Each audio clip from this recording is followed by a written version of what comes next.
حضرت ابراہیم کی زندگی میں مضبوط توکل، اور یہ ضروری نہیں کہ آپ کے پیچھے ہزاروں لوگ ہی ہوں، سینکڑوں لوگ ہی ہوں تو تبھی کام بنتا ہے۔ ہر کام کو جمہوریت کے رنگ میں نہ تولے۔ عزیز بھائی، حضرت ابراہیم کو آگ میں ڈالا جا رہا تھا، ایک بندہ بھی جو کہتا کہ خلیل کو آگ میں نہ ڈالو، لیکن جب منجنیق تیار ہو گئی حضرت ابراہیم کو رکھ لیا۔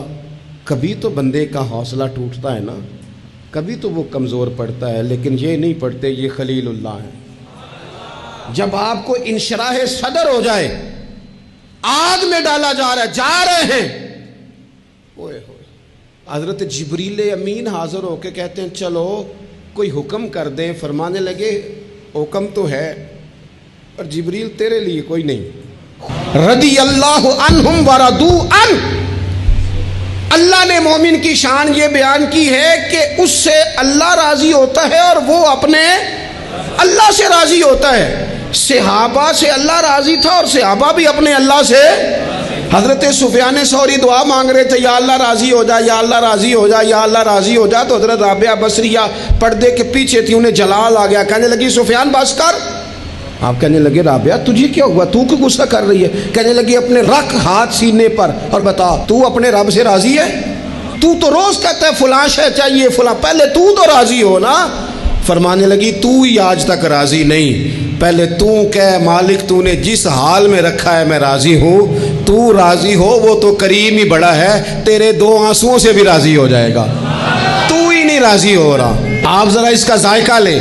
حضرت جبریل امین علیہ السلام نے کہا کوئی حکم؟ فرمایا تیرے لیے کوئی حکم نہیں۔ تو حضرت جبریل عرض کرتے ہیں، حضرت جبریل عرض کرتے ہیں پھر اے خلیل آپ رب سے ہی عرض کر لیں، دعا کر لیں، وہ تو کریم ہے، ابھی بارش برسائے گا، یہ آگ گئی، کوئی انتظام فرما کریں دعا۔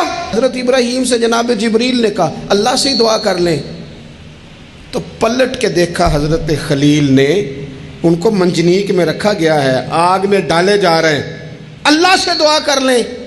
تو پلٹ کے دیکھا سامنے آگ ہے، آسمان سے باتیں کر رہی ہے۔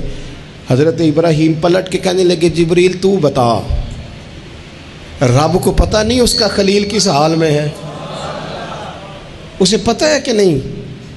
تو حضرت جبریل ہر پیغمبر کی بارگاہ میں حاضر ہونے والے عرض کرنے لگے ہاں اسے تو پتہ ہے۔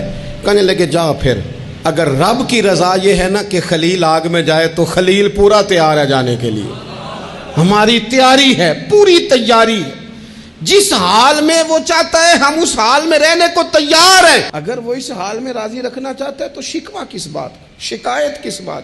ٹھیک ہے، اگر وہ چاہتا ہے کہ ہم آگ میں جائیں تو کر لیا نا ہم نے، تیاری ہے ہماری، تیار ہیں جانے کو، ختم ہو گئی بات۔ میرے عزیز کبھی رب چاہی زندگی جی کے دیکھو، جو رب چاہی زندگی جیتے ہیں پھر رب کہتا ہے میں انہیں دوست بنایا کرتا ہوں، پھر انہیں میں دوست بناتا ہوں، پھر ان کے تذکرے۔ حضرت ابراہیم مہمان نواز بڑے تھے، سخی بڑے تھے۔ حضرت ابراہیم علیہ السلام کے بارے میں نبی پاک صلی اللہ تعالیٰ علیہ وسلم نے فرمایا سب سے پہلے جس بندے نے کسی کی مہمان نوازی کی تھی نا وہ حضرت ابراہیم علیہ السلام ہے۔ اس کا ایک معنی علماء نے یہ بھی اس حدیث کا بیان کیا کہ جس نے سونی کر کے، مسجع کر کے، خوبصورت کر کے، تیار کر کے، عزت کے ساتھ، آنر کے ساتھ کسی مہمان کو سب سے پہلے کسی نے اس اہتمام سے کھانا کھلایا وہ حضرت ابراہیم علیہ السلام ہے۔ اپنے گھر کے 4 دروازے بنائے ہوئے تھے، 4، اور فرماتے تھے میری خواہش ہے کہ چاروں طرف سے مہمان آئیں، روٹیاں پکتی رہیں، دنیا کھاتی رہے، آئیں لوگ کھائیں، یہ میری خواہش ہے، روٹی کھلاؤ، روٹی کھلاؤ، روٹی کھلاؤ، لنگر کھلاؤ۔ حضور صلی اللہ علیہ وسلم سے پوچھا گیا یا رسول اللہ بہترین مسلمان کون ہے؟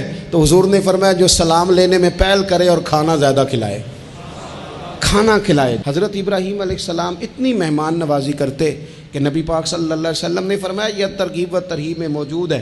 حضور علیہ السلام نے فرمایا کہ اللہ تعالیٰ نے حضرت ابراہیم علیہ السلام سے ایک دفعہ فرمایا ابراہیم یہ جو آپ کو اپنا خلیل بنایا ہے نا، یہ اس لیے بنایا ہے کہ آپ کے دل مخلوق کے حق میں بڑے نرم ہیں، آپ مہمان نوازی بڑی کرتے ہیں، اور کبھی کبھی مشکل حالات ہوتے ہیں نا، ٹف حالات، ان میں بھی مہمان نوازی کرتے، ان میں بھی پانی پلاتے، کھانا کھلاتے، لوگوں کو اس دور کی ضروریات کے مطابق لوگوں کو دیکھتے۔ ہمارے نا پورا باب ہے حدیث پاک میں بخاری مسلم میں کہ بندہ ہمیشہ دل کا غنی ہوتا ہے.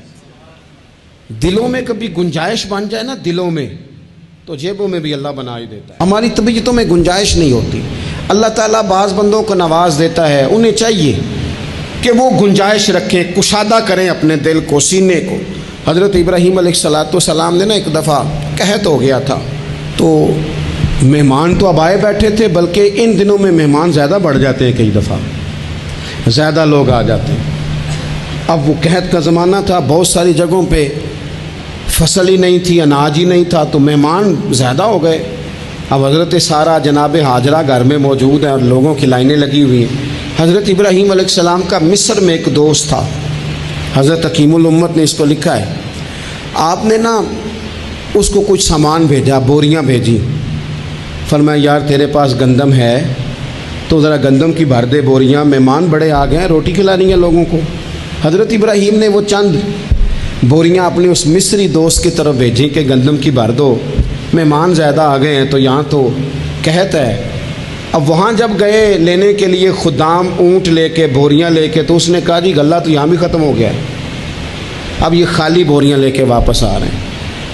اب ان جانے والے خدام کو بھی پتہ تھا, جو ان کو پتہ تھا کہ اب مہمان تو بیٹھے ہیں بیسیوں درجنوں سینکڑوں, تو سب کو پتہ ہے کہ بھئی گندم آ رہی ہے, مصر سے آنا ہے تو کھانا ملنا ہے.